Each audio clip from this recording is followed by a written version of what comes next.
Like,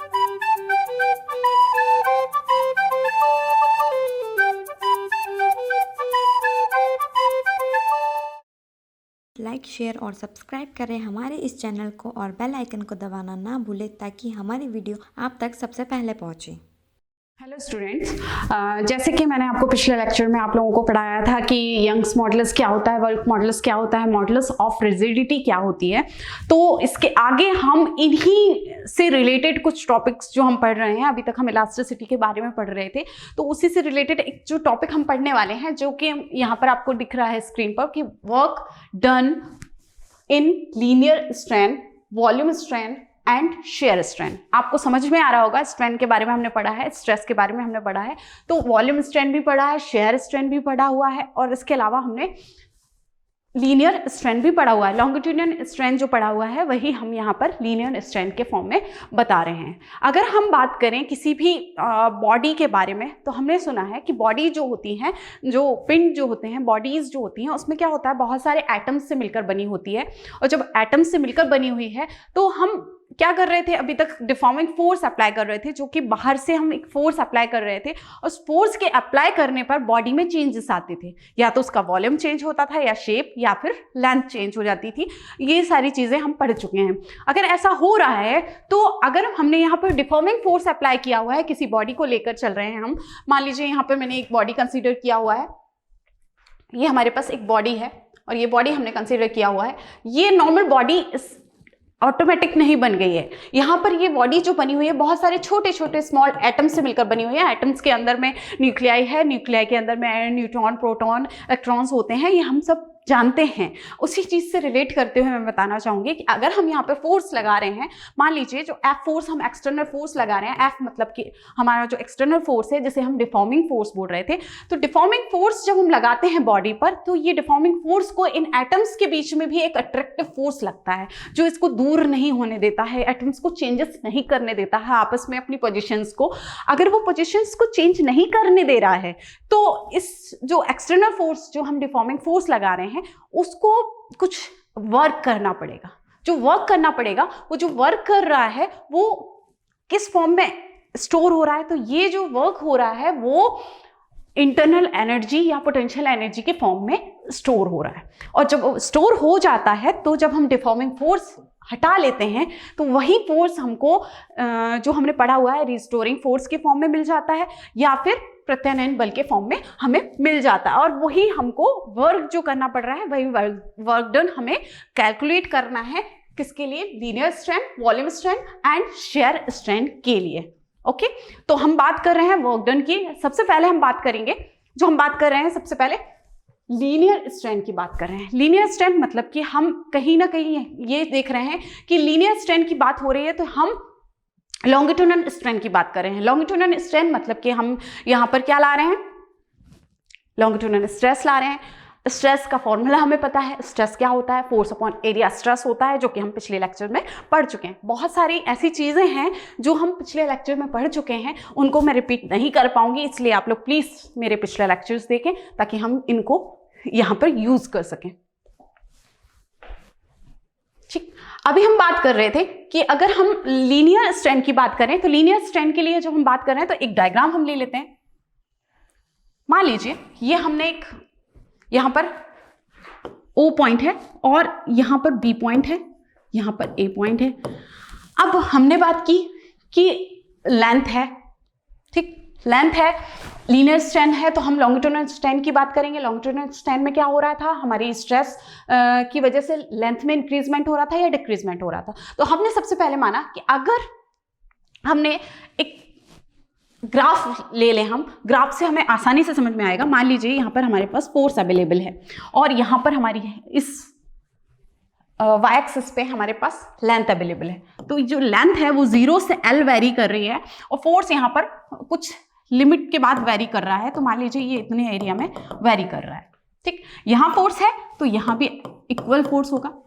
और ये जो है फोर्स और लेंथ के बीच में एक ग्राफ ड्रॉ किया गया है। ग्राफ जो ड्रॉ कर रहे हैं वो हमको एक स्ट्रेट लाइन मिलती है, सरल रेखा मिलती है। अगर स्ट्रेट लाइन मिल रही है तो स्ट्रेट लाइन जो है यहाँ पर कहीं भी इतने एरिया में एरिया ऑफ क्रॉस सेक्शन देखेंगे हम, कितना एरिया क्या कर रहा है। तो इतना एरिया यहाँ पर आपको एक ट्रायंगल दिख रहा है, राइट एंगल ट्रायंगल दिख रहा है, ये राइट एंगल ट्रायंगल है, यहाँ 90 का एंगल बन रहा है। तो ये ट्रायंगल हम यूज करने वाले हैं। अगर हमने ये दोनों लिए हुए हैं कि मान लीजिए यहाँ पर OBA दिया हुआ है, तो हम एरिया ऑफ ट्रायंगल फाइंड करेंगे। एरिया ऑफ ट्रायंगल कहाँ फाइंड करना है हमको? OBA में। ये जो आपको राइट एंगल ट्रायंगल दिख रहा है, इसको हम लिखेंगे ट्रायंगल, क्या ले रहे हैं? OBA। तो आपने एरिया ऑफ ट्रायंगल के लिए फॉर्मूला, आपने ट्रायंगल का फॉर्मूला पढ़ा है एरिया के लिए, तो हाफ बेस इंटू हाइट होता है। तो यहां पर बेस है F और हाइट है L, तो हम लिख सकते हैं L और F, तो बेस इंटू हाइट, तो बेस हो गया F और हाइट होगी L। तो इस प्रकार हम इसको लिख सकते हैं W is equals to half F into L। F into L जो हमने लिखा है, इसमें और चेंजेस हम कर सकते हैं। आपको यहाँ पे इक्वेशन दिख रही है कि अगर हम फोर्स ले रहे हैं तो यहाँ पर जो भी हम एरिया ऑफ क्रॉस सेक्शन लेते हुए चलते हैं, एरिया ऑफ क्रॉस सेक्शन में जो एरिया ऑफ क्रॉस सेक्शन है A है, तो हम AL का यहाँ पर मल्टीप्लीकेशन और डिवाइड कर दें, डिवाइड कर दें, तो यहाँ पर हो जाएगा F अपॉन AL इंटू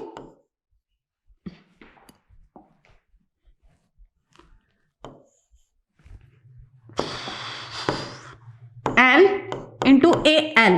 ठीक, मल्टीप्लाई डिवाइड करने पर हमारी इक्वेशन जो बनती है वो क्या होगी? Half F upon A small l upon capital L into AL।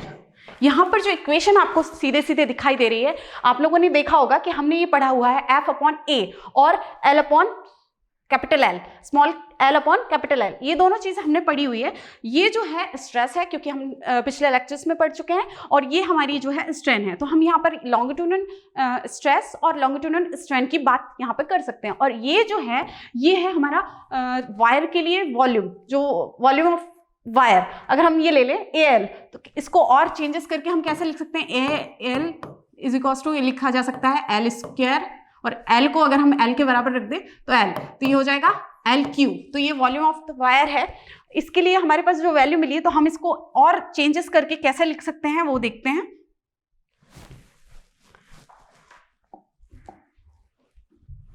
इसको हम लिख सकते हैं कि अगर हमारे पास W इज इक्वल्स टू है हाफ F अपॉन A को लिखा जा सकता है स्ट्रेस, और जो L मतलब small l upon capital L है, उसको हम लिख सकते हैं स्ट्रेन। क्या लिख सकते हैं? स्ट्रेन। और AL एज इट इज लिखाएगा, जो कि क्या है? वॉल्यूम ऑफ वायर है। अब अगर हमें यहाँ पर हमने बात की थी पोटेंशियल एनर्जी की, जो कि वर्क डन हम कर रहे हैं। वर्क डन जो है, हमने एक्सटर्नल फोर्स अप्लाई किया था। एक्सटर्नल फोर्स जो हम अप्लाई कर रहे हैं वो क्या है? डिफॉर्मिंग फोर्स है, और डिफॉर्मिंग फोर्स पोटेंशियल एनर्जी के फॉर्म में स्टोर होता है, ये हमने बात की है। अगर ऐसा है तो इसकी एक्चुअल एनर्जी कितनी है? तो उसके लिए हम इसको ले रहे हैं U, जो कि हमारी एनर्जी डेंसिटी है, और एनर्जी डेंसिटी का जो फॉर्मूला होता है वो होता है U अपॉन V, मतलब एनर्जी पर यूनिट वॉल्यूम। हमारे पास वॉल्यूम के लिए हमने क्या लिया हुआ है? AL लिया हुआ है।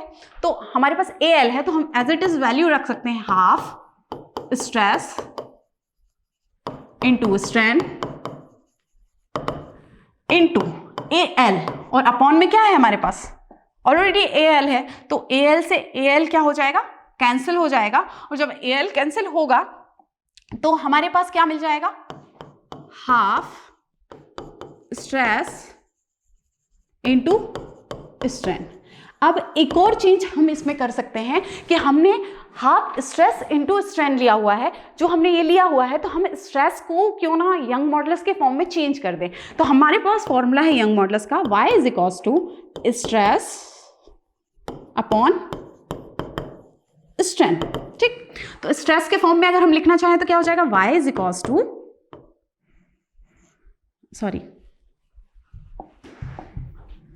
क्या हो जाएगा? देखिए, स्ट्रेस इज इक्वल्स टू क्या हो जाएगा? Stress is equals to y into, मतलब यंग मॉडुलस इंटू स्ट्रेन। क्या हो जाएगा? Stress is equals to y मतलब यंग मॉडुलस इंटू स्ट्रेन। हम यहां पर इसकी वैल्यू पुट कर सकते हैं। वैल्यू पुट करने के लिए हमारे पास जो इक्वेशन बन जाएगी, क्या हो जाएगी इक्वेशन? इक्वेशन होगी हाफ, एज इट इज रहेगा, स्ट्रेस की जगह रख रहे हैं स्ट्रेन, तो स्ट्रेन क्या क्या हो जाएगा? Square, young modulus into strain का स्क्वायर। ये हमको मिल जाती है इक्वेशन, जो कि हम वर्क डन निकालना चाह रहे थे, यू जो हम निकालना चाह रहे थे वो क्या मिल गया हमको? Half young modulus into strain का स्क्वायर। ठीक, इसके आगे हम बात करेंगे वॉल्यूम स्ट्रेन की। अब जब हम वॉल्यूम स्ट्रेन की बात कर रहे हैं तो आप लोगों ने ये देखा होगा कि जब हम वॉल्यूम स्ट्रेन की बात करते हैं तो हमने प्रेशर की बात ली थी। प्रेशर कितना है, क्या है, गैसेस की बात होती है, लिक्विड की बात होती है। तो वॉल्यूम स्ट्रेन के लिए जब भी हम बात करेंगे तो हम देखेंगे चेंजेस देखेंगे। यहां पर अब लेंथ का कोई रोल नहीं है, लेंथ से हमें कोई लेना देना नहीं है।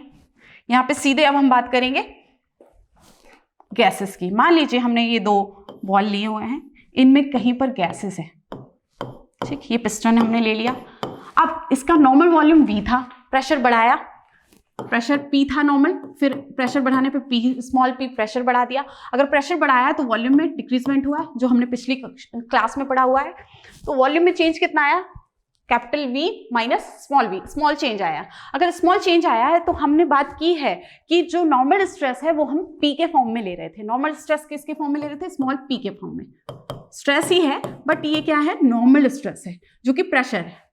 ठीक, अगर ऐसा है तो हम वर्क डन कैलकुलेट कर सकते हैं। वर्क डन कैलकुलेट करने के लिए जो हमारे पास W है वो कितना आएगा, कितना वर्क डन आएगा, तो हम स्मॉल वॉल्यूम dV में कितना वर्क डन है तो वो स्मॉल p प्रेशर के साथ में हम इसको लिख सकते हैं P dV। क्या लिख सकते हैं? P dV। Total work done निकालना है तो वॉल्यूम कहाँ से कहाँ तक चेंज हुआ है? तो पहले तो वॉल्यूम में कोई चेंजेस नहीं थे, वॉल्यूम में चेंज कहाँ से आया? 0 टू स्मॉल v चेंज आया है। अगर ऐसा है तो हम इसको ओवरऑल हमको वर्क निकालना है तो हम क्या लिख सकते हैं? W is equals to 0 to V P dV। और P भी हम पढ़ चुके हैं, वर्क मॉडुलस हमने पढ़ा है। वर्क मॉडुलस K होता है, K इज इक्वल्स टू क्या होता है? Small p capital V small v। तो हम इसमें से P निकाल सकते हैं, P की value P is equals to क्या हो जाएगा? K small v capital V। इसकी वैल्यू हम कहाँ पुट करेंगे? हमारी इक्वेशन में पुट करेंगे। तो लिमिट क्या होगी? 0 टू V P dV जो हम वैल्यू पुट करेंगे तो K small v capital V dV। Integration करें तो देखते हैं कि हमारे पास जो इक्वेशन K बाय V है वो कांस्टेंट है, तो हम कॉमन ले लेंगे K बाय V। अगर हम इसका इंटीग्रेशन करते हैं तो क्या होगा? V square upon 2।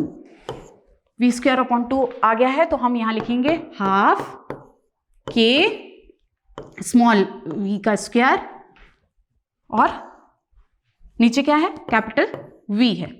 तो इनको अलग अलग हम लिखना चाहें तो हम क्या लिख सकते हैं?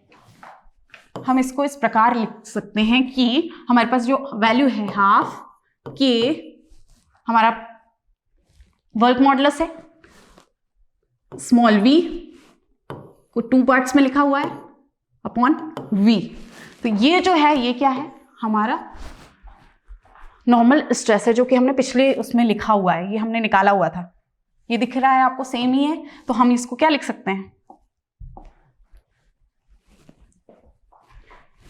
इसको हम लिख सकते हैं W is equals to half P V। यहां पर आपको नॉर्मल स्ट्रेस दिख रहा है और V दिख रहा है।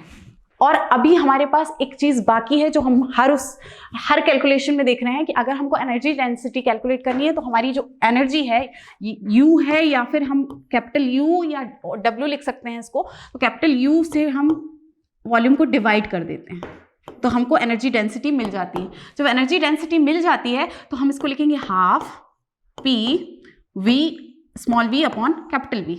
अब आपको यहाँ पर दिखाई दे रहा होगा कि ये तो हो गया हमारा हाफ, ये हो गया P जो हो गया वो हो गया स्ट्रेस, और लास्ट जो है V small v upon capital V, ये क्या कहलाएगा?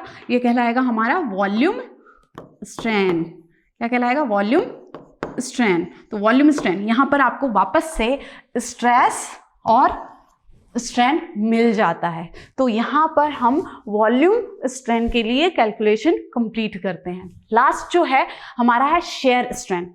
शेयर स्ट्रेन के लिए हमको क्या करना होगा?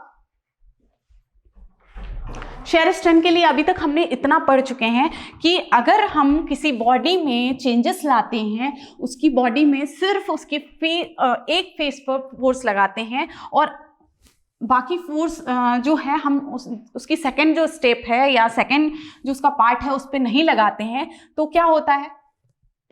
जब ऐसा कर रहे हैं कुछ डिस्प्लेसमेंट होता है। अगर वो डिस्प्लेसमेंट मान लीजिए यहाँ पर हम ले रहे हैं, ये हमने एक बॉडी फिर से कंसीडर कर ली। अगर ये बॉडी हमने ली हुई है, मान लीजिए इसका जो चेंजेस आ रहा है वो मान लीजिए ए जो है यहाँ पर ए डैश पर पहुंच गया, ए डैश हो गया, ये नॉर्मल यहाँ पर रहेगा, यहाँ थीटा एंगल है, ये डिस्प्लेसमेंट हुआ एक्स। अगर डिस्प्लेसमेंट एक्स हुआ है फोर्स के कारण और डिस्प्लेसमेंट एक्स हुआ है तो dw हम निकाल सकते हैं। dw is equal to F D X, force लगाने से स्मॉल डिस्प्लेसमेंट, और ओवरऑल निकालना है तो क्या हो जाएगा?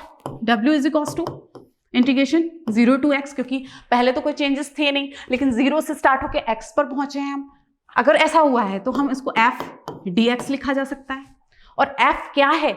हमने f के बारे में पढ़ा हुआ है, हम लोगों ने ईटा, हम f कैलकुलेट करना चाहते हैं तो हम लोगों ने मॉडुलस ऑफ रिजिडिटी पढ़ा। Modulus of rigidity eta is equal to क्या निकाला है हमने कैलकुलेशन में? क्या होता है? Shear stress upon shear strain. तो शेयर स्ट्रेस क्या है? एफ अपॉन ए, और थीटा हमारे क्या हो गया है? शेयर स्ट्रेन है। तो हम यहां लिख सकते हैं एफ अपॉन ए एक्स अपॉन एल। ये हम कैलकुलेट कर चुके हैं। और एल क्या है? उसकी साइड्स की लंबाई या बोल सकते हैं लेंथ है। तो ईटा इज इक्वल टू हम कैलकुलेट कर सकते हैं। ईटा इज इक्वल टू क्या आ जाएगा बताइए? एफ इज इक्वल टू निकालना चाहें ईटा के फॉर्म में, एफ इज इक्वल टू हो जाएगा ईटा एल एक्स। कैसे होगा? कैलकुलेशन करके देखिएगा, आ जाएगा। वैल्यू पुट करेंगे 0 to x eta X L D X. यहां पर क्या कॉमन आ रहा है? यहां पे ईटा एल कॉमन आ रहा है, तो हम यहां पर लिखेंगे ईटा एल और इंटीग्रेशन करेंगे एक्स का, तो एक्स स्क्वायर अपॉन 2 हो जाएगा। ये हमारे पास क्या मिल गया हमें? W क्या है हमारा? वर्क डन, या बोल सकते हैं U भी हम इसको कह सकते हैं। U जो है पोटेंशियल एनर्जी के फॉर्म में ये स्टोर हुआ है। तो अब अगर हमारे पास ये वैल्यूज मिल गई हैं तो हम इसको और चेंजेस कर सकते हैं। और चेंजेस करने के लिए हमारे पास जो यहाँ पर ईटा एल दिख रहा है, इसमें हम x और ले लें तो हमारे पास x अपॉन 2 है, और ईटा एल एक्स क्या है? हमारा f है, हमने पढ़ा हुआ है स्टार्टिंग में, है या नहीं है? तो हम इसको वैल्यू इसमें पुट कर देंगे तो क्या आ जाएगा? देखिए हाफ एफ एक्स। क्या आया? Half F x. और हम यहां पर हाफ एफ एक्स जो है इसमें हम वॉल्यूम को डिवाइड कर सकते हैं। अभी तक हमने यू पढ़ा हुआ है, यू के बाद हमको स्मॉल यू निकालना है तो हम क्या करेंगे? यू अपॉन स्मॉल वी कर देंगे। तो यहाँ पर स्मॉल वी जो है वो कैपिटल वी जो है वो क्या है? एल क्यू है, क्योंकि हम यहाँ पर हर साइड की लेंथ देख रहे हैं और तीनों निकालना चाहें तो v इज इक्वल टू क्या आ जाएगा? L Q. तो हम यहाँ पर रखेंगे value half F upon L square, 2 parts में x अपॉन एल। तो हमारे पास लास्ट जो इक्वेशन बन जाती है वो क्या बन जाती है?